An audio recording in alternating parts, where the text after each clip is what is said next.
Avant, on peut dire que j'étais plutôt matérialiste. J'aimais posséder des choses. Alors, je vous rassure, j'étais pas vraiment de ce genre-là.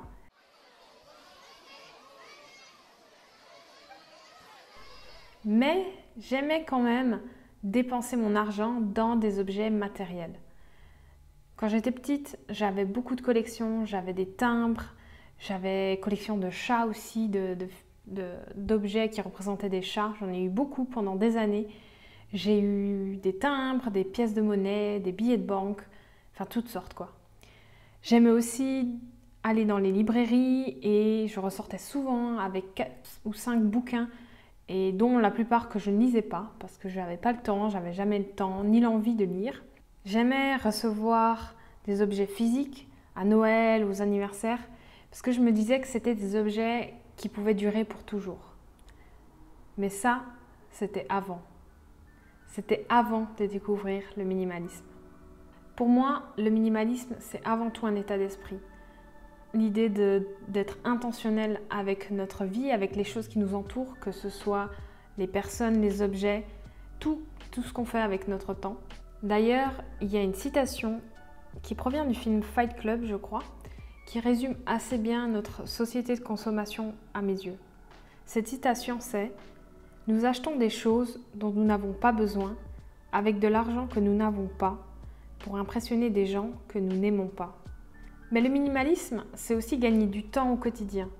Parce que posséder moins d'objets, ça veut dire moins de temps à se préoccuper de ces objets, à les ranger, à les nettoyer, à en prendre soin.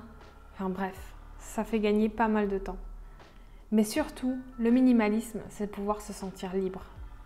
Pour ma part, j'ai découvert le minimalisme quand j'ai commencé à lire des livres de développement personnel. Alors j'ai lu le livre de Marie Kondo, La magie du rangement, je crois. Oui, c'est bien, mais ce qui m'a surtout donné envie de me plonger dans le minimalisme, c'est des livres qui parlaient de liberté, de voyage et d'expérience. J'ai aussi été influencée par le documentaire qui a été produit par The Minimalist sur Netflix, qui démontre vraiment l'absurdité de notre société de consommation. C'est un super documentaire et d'ailleurs je vous le recommande vivement si vous ne l'avez pas encore vu. Et petit à petit, j'ai commencé à réfléchir aux différents aspects de ma vie. Quand j'ai commencé à toucher mes premiers salaires, j'ai commencé à me dire, mais est-ce que je dois tout dépenser? Est-ce que posséder une garde-robe pleine à craquer me rendrait vraiment plus heureuse? Est-ce qu'avoir une grande télé écran plat permettait de mieux me distraire les week-ends?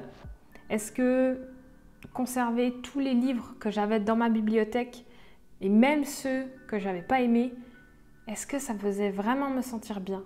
Alors, la réponse à ces questions, elle semble évidente quand on le dit à haute voix. Mais sur le moment, et quand on doit vraiment faire un tri dans ses affaires, c'est là que ça devient un petit peu plus compliqué.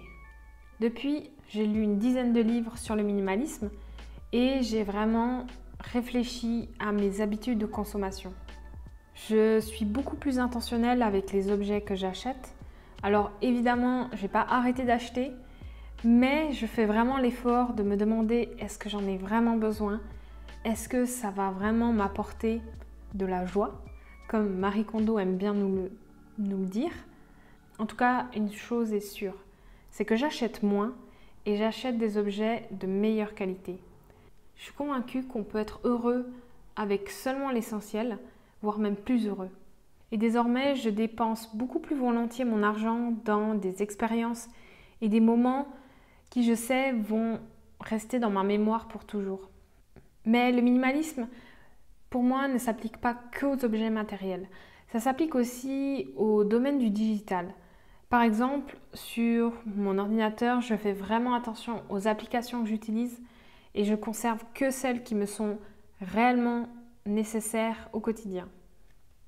Au bout d'un moment, j'ai eu envie d'aller plus loin dans ma démarche et c'est là où j'ai découvert le challenge 30 jours de minimalisme.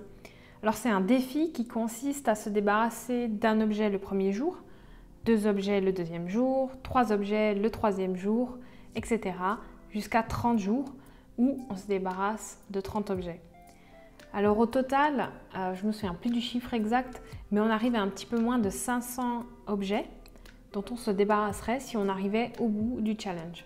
Alors au début, c'est facile, 1, 2, 3, 4 jours.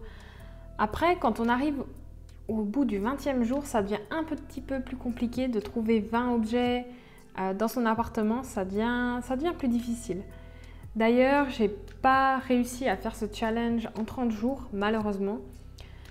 Mais j'ai quand même tenu à aller jusqu'au bout, c'est-à-dire de me débarrasser de ces un peu moins de 500 objets. Et j'ai réussi à faire ce challenge, pas en 30 jours, mais en 2 mois. Donc voilà, ici, là, vous pouvez voir un petit peu les objets dont je me suis débarrassée au cours de ce challenge. Et étonnamment, à la fin de ce challenge, j'ai pas vu la différence en fait. Quand je me suis débarrassée de ces 500 objets à peu près, j'ai pas vu de grande différence de place. J'ai pas non plus regretté ces objets. D'ailleurs, quand je vois ces photos, voilà, ça m'évoque rien et je me dis pas « Ah mince, j'aurais pas dû, je regrette, ah je vais aller en racheter un ». Aucun de ces objets ne me manque à l'heure actuelle. Mais surtout, l'aspect très positif de ce défi, c'est l'argent que j'ai pu générer avec ces objets. Parce qu'au total, avec les objets qui étaient encore en bon état, j'ai pu vendre pour environ 300 €. Et ça, on va dire que c'est pas à négliger. Le minimalisme, c'est aussi savoir conserver les objets qui ont réellement de la valeur. J'aime beaucoup les livres et je vous rassure, j'ai pas une bibliothèque avec seulement 10 bouquins, comme vous pouvez le voir. Mais même si j'ai quand même bien diminué par rapport à avant, où j'avais beaucoup plus. Mais voilà, je suis toujours heureuse d'avoir ces livres. Chacun de ces livres que vous voyez dans cette bibliothèque ont été lus au moins une fois, certains plusieurs fois. Mais j'essaie vraiment de conserver que ceux que j'ai vraiment aimés. Dès qu'il y en a un que j'ai pas apprécié, je le revends ou je le donne. Mais voilà, aujourd'hui, j'ai pu me débarrasser d'objets que je pensais pas un jour me débarrasser et je le regrette absolument pas. Au final, je me suis débarrassée de pas mal d'objets et j'ai regretté aucun de ces objets-là. Parce que pour moi, avoir des regrets et des remords, c'est la pire des choses. Et je conseillerais jamais à quelqu'un de se débarrasser d'un objet auquel il tient. On est tous différents et la relation que l'on a avec les objets, elle est propre à chacun. Pour moi, le minimalisme, c'est avant tout synonyme de liberté. Merci d'avoir regardé cette vidéo et je vous dis à très vite.